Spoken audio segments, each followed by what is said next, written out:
araw po. Welcome po sa Ang Baboy Kampeon Season 2 hatid ng Unibet at Pigrolac. Hands-on training po tungkol sa housing ang nag-aabang sa mga finalists natin ngayon. Tignan natin kung sino magpapakita ng galing sa pag-apply ng mga natutunang dagdag kaalaman mula sa Lecture on Housing.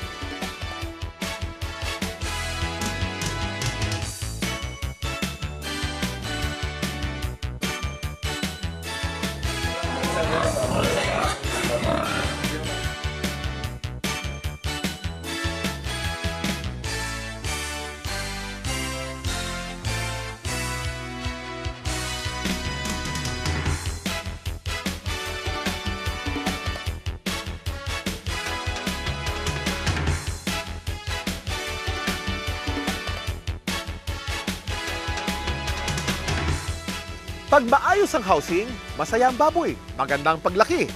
Sa susunod na kabanata, bilis na pag-iisip at pagkilos bilang isang team ang hahanapin ng mga judges sa Pig Pen Puzzle Challenge.